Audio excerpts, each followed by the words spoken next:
नमस्कार दोस्तों। आज की इस वीडियो में हम लोग जानेंगे अंग्रेजी नहीं बोल पाने का सबसे बड़ा कारण क्या है। गाइस, अंग्रेजी नहीं बोल पाने का सबसे बड़ा कारण है डर। डर की वजह से ये लोग अंग्रेजी कभी शुरू कर ही नहीं पाते हैं, ना ही कभी सीख पाते हैं। वो ये सोचते हैं कि लोग क्या सोचेंगे यदि हम गलती कर दिए तो लोग हंसेंगे हम पर। Guys, remember, don't think about the people, just believe in yourself and keep working hard. One day will come, you'll be able to speak English fluently like foreigners, right?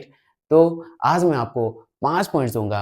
अगर आप उन 5 पॉइंट्स को सुधार करते हो अपने लाइफ में, तो बिलीव मी, आने वाले दिनों में आप अंग्रेजी सीख जाओगे, वो भी कम से कम समय में, राइट?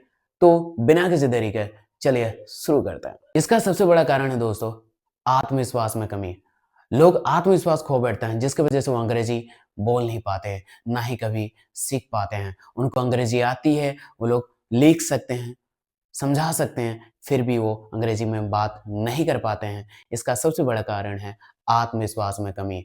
उनमें आत्मविश्वास की कमी है जिसकी वजह से वो अंग्रेजी में बात नहीं कर पाते हैं लोगों के साथ कॉन्फिडेंटली। तो आपको कॉन्फिडेंट होना है। जब तक आप खुद में कॉन्फिडेंट नहीं होगे, तब तक आप अंग्रेजी में बात नहीं कर पाओगे।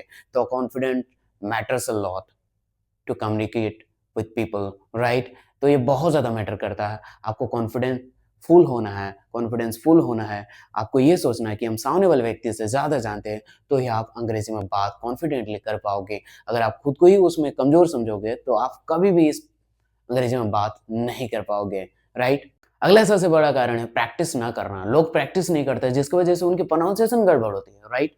COMB को पढ़ते हैं कॉम्ब, राइट? JEBRA को पढ़ते हैं ज़ेब्रा, जो कि गलत प्रोनाउंसिएशन है। आपको उनमें सही करना है, सुधार करना है। जैसे COMB आप उसको पढ़ोगे कॉम्ब, कॉम्ब नहीं कॉम्ब।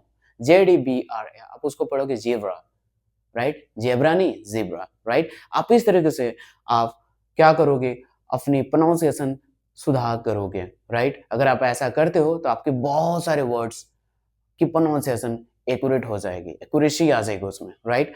आप चीज़ों को बार-बार पढ़ोगे, जैसे COMB com, COMB com, COMB com, like इस तरीके से आप बार-बार चीज़ों को बोलोगे। प्रैक्टिस करना ही पड़ेगा। देखो, आप अगर प्रैक्टिस नहीं करोगे ना, तो दुनिया के कोई टीचर आपको अंग्रेजी नहीं सिखा सकती। आपको खुद से ही मेहनत करनी पड़ेगी। Teachers are the medium. वो एक मीडियम आपको सिखा सकते हैं, मतलब आपको एक रास्ता दिखा सकते हैं, लेकिन चलना तो आप ही को है, राइट? अगला सबसे बड़ा कारण है दोस्तों ग्रामर। लोग ग्रामर के डर की वजह से अंग्रेजी बात नहीं कर पाते हैं अंग्रेजी में। वो ये सोचते हैं ग्रामेटिकल मिस्टेक हो गया तो लोग क्या सोचेंगे, लोग हंसेंगे, चिढ़ाएंगे। Guys, don't think about the people, just forget them. उनका तो काम ही है बोलना। आपको सीखना है ना, आपको सुधार करना है ना, तो आपको बोलना पड़ेगा। छोटे छोटे वर्ड्स का यूज करो आप, और ग्रामर वामर छोड़ दो। आप जितना आता है, जितना स्ट्रक्चर है, उन स्ट्रक्चर का यूज़ करके आप अंग्रेजी में बात करना शुरू करो। अपने दोस्तों के साथ बात करो, छोटे-छोटे इंग्लिश बोलना शुरू करो। आप डायरेक्टली अगर बड़ा-बड़ा इंग्लिश बोलोगे ना, तो आपको साइंग आएगा, बहुत सारा साइंग आएगा। लोग चिढ़ाएँगे, हो सकता है मज़ाक बनाएँगे, बोलेंगे अंग्रेज़ का बच्चा कहाँ से आ गया, ये बोल सकते हैं, राइट? तो इन सारी चीज़ों को फेस भी करना है एंड अवॉइड भी करना है इन सारी चीज़ों को। सबको एक साथ लेके चलोगे ना गाइज़, तो आप लाइफ में कभी भी डेवलप नहीं कर पाओगे, राइट? तो इन सारी चीज़ों को इग्नोर करते हुए चलना है और ग्रामर को भूल जाना है, राइट? अंग्रेजी में बात करने के लिए आप शुरू करो बात करना। जैसे किसी को आओ मत बोलो, आप उनको बोलो कम हियर, राइट? बैठो मत बोलो, आप उनको बोलो सिट हियर, राइट? लिखो मत बोलो, आप बोले right, right here, right here. मैं नहीं समझता हूँ मत बोलो, आई डोंट अंडरस्टैंड बोलो। और एक बार अगर कॉन्फिडेंस आ गया ना, आप करोड़ों के भीड़ में भी आप इज़िली इंग्लिश में बात कर पाओगे, बिलीव मी, राइट? अगला सबसे बड़ा कारण है दोस्तों वोकैब्युलरी सीमित होना। आप में से कई ऐसे हैं जिनको वोकैब्युलरी ज़्यादा आता ही नहीं है। वर्ड मीनिंग अगर आपको ज़्यादा नहीं आएगा तो आप अंग्रेजी में बात नहीं कर पाओगे। आप सिचुएशन में फँस जाओगे। अगर आपको एक ही वर्ड मीनिंग आता है या फिर बहुत सीमित मात्रा में वर्ड मीनिंग आता है, तो बिलीव मी, अगर आप किसी चीज़ को एक्सप्लेन कर रहे हो तो सही तरीके से एक्सप्लेन नहीं कर पाओगे। क्योंकि जब हम चीज़ों को एक्सप्लेन करना शुरू करते हैं ना, तो उस दौरान क्या होता है, उस लैंग्वेज को, उस वर्ड को स्टूडेंट या लोग जिनसे हम बात कर रहे हैं वो समझ नहीं पाता। तो हम उसको घुमा-फिरा के दूसरे तरीके से बताते हैं। तो दूसरा तरीका बताने के लिए आपके पास वर्ड्स का होना बहुत ज़्यादा ज़रूरी है। अगर आपके पास वो वर्ड्स नहीं है तो आप अंग्रेजी में कैसे बात करोगे? नहीं कर पाओगे, एक्सप्लेन नहीं कर पाओगे, फिर राइट अंडरस्टैंडिंग नहीं होगी, कम्युनिकेशन अच्छा नहीं होगा। इसलिए वर्ड्स का होना बहुत ज़्यादा ज़रूरी है। बहुत सारे वर्ड्स को आप सीखना शुरू करो। आप दिन में 5 सीखो, ज़्यादा नहीं, 5। तो बहुत सारे स्टूडेंट इसमें भी गलतियाँ करते हैं, ये सोचते हैं, एक दिन में 30 सीखेंगे, 50 सीखेंगे और वो भूल भी जाते हैं थोड़ी देर बाद, राइट? थोड़ी देर बाद वो भूल भी जाते हैं, इसलिए आपको ऐसा नहीं करना। 5 वर्ड्स ही सीखना है, डेली 5 वर्ड्स सीखना है, तो महीने के कितने हो गए?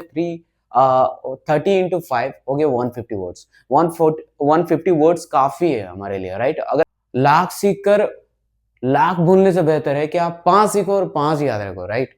तो ये करना आपको। छोटा को भी कमज़ोर नहीं समझना, छोटा ही बड़ा का रूप ले सकता है, राइट? तो इसलिए 5-5 वर्ड्स सीखना है, वर्ड मीनिंग सीखना है और उसको दिन भर गुनगुनाना है। मतलब कोई भी फ्री टाइम अगर आपको मिल गया, तो उस टाइम आप उसको बजिंग करोगे। जैसे जियो को मिजाना, जियो को मिजाना, जियो को मिजाना। अगर आप भूल जाओ तो हथेली पर लिखो, आप अपने पाम पर लिखो और उसको गुनगुनाओ। जब भी खाली टाइम मिला, राइट? जैसे आप कोचिंग जा रहे हो, स्कूल जा रहे हो, खाली टाइम रहता है वो, क्या करते हो आप? बस बजिंग करो धीरे-धीरे, शिवमिकम, शिवमिकम, कमिसाना, शिवमिकम, कमिसाना, WRIT, राइट में से लिखना WRIT, राइट में से लिखना। ये तो कर सकते हो ना गाइस। ये सब टाइम आपको बहुत ज़्यादा बचाएगा। एनवायरनमेंट ना मिलना, सही एनवायरनमेंट ना मिल पाने की वजह से हमेशा कई ऐसा है जो अंग्रेजी में बात नहीं कर पाते। एनवायरनमेंट का होना बहुत ज़्यादा ज़रूरी है। अगर आपको सही एनवायरनमेंट ना मिला, तो आप अंग्रेजी नहीं बोल पाओगे। आप में से कई ऐसे फैमिली ऐसे है जिनकी एनवायरनमेंट अंग्रेजी नहीं है, तो एनवायरनमेंट को बनाने के लिए हम क्या करेंगे? एनवायरनमेंट को बनाने के लिए हम अंग्रेजी बोलना स्टार्ट करेंगे, राइट? कोशिश करेंगे इंग्लिश पॉडकास्ट सुनने का एंड न्यूज़पेपर रीडिंग करने का इंग्लिश में एंड न्यूज़ देखने का इंग्लिश में, राइट? अगर आप ऐसा करोगे, तो आपकी इंग्लिश काफ़ी ज़्यादा इम्प्रूव हो जाएगी विदिन कुछ दिनों में ही, विदिन फ्यू डेज़, राइट? तो आपको ये करना है। अगर आप ऐसा करते हो, तो आपकी इंग्लिश बहुत ज़्यादा इम्प्रूवमेंट हो जाएगी, आपका प्रोनाउंसिएशन सही हो जाएगा। And guys, remember one thing, just about the people, what they are talking about you, right? वो क्या सोचते हैं आपके बारे में, just forget it and avoid them, ignore करना सीखो। जब तक आप इग्नोर नहीं करोगे, तब तक आप लाइफ में आगे नहीं बढ़ोगे। गाइस, इन सारे 5 पॉइंट्स को आप अपने डेली लाइफ में इम्प्लीमेंट करो। अगर आप में ये 5 पॉइंट कमी है, राइट? तो इन 5 पॉइंट को आप इम्प्रूवमेंट करो। फिर भी अगर आप इंग्लिश नहीं बोलते हो ना, तो आप वीडियो में आओ, इस वीडियो में और कुछ भी कमेंट करो, right? I will accept it. तो ज़रूर आप में इन 5 में से कोई ना कोई पॉइंट ज़रूर कमी होगा, जिसकी वजह से आप अंग्रेज़ी अब तक नहीं बोल पा रहे हो, राइट? आप कहीं भी दुनिया के कोई भी कोचिंग में चले जाओ, कोई भी संस्थान में चले जाओ, राइट? आप अगर इंग्लिश पढ़ रहे हो, सीख रहे हो, राइट? अगर आप खुद से ही नहीं बोलोगे, तो दिक्कत है भाई। आप इंग्लिश के लिए हो नहीं फिर, आपको यूज़ करना पड़ेगा। छोटे-छोटे वर्ड्स को यूज़ करना पड़ेगा, आप करते नहीं हो, that is your biggest problem, पता है? और दूसरा चीज़ ये है कि आप साइंग बहुत ज़्यादा करते हो, साइंग नहीं करना, खुद को कॉन्फिडेंसफुल बहुत ज़्यादा मानना है। जब तक आप खुद को कॉन्फिडेंसफुल नहीं मानोगे, तब तक आप अंग्रेज़ी में बात नहीं कर पाओगे। अगर आपको डर लगता है, अपने से छोटे लेवल के साथ बात करो या फिर उनके साथ बात करो जहाँ आपको लगता है कि हाँ, यहाँ पर हम कॉन्फिडेंसफुल फ़ील कर रहे हैं और वहाँ पर आप बात करो। छोटे-छोटे बच्चों के साथ बात करो, ये तो कर ही सकते हो। और अगर आप ऐसा करोगे, तो believe me, within 6 month you will be able to speak English fluently like foreigners, right? So guys, that's all for today and see you the next video. So till then, bye bye.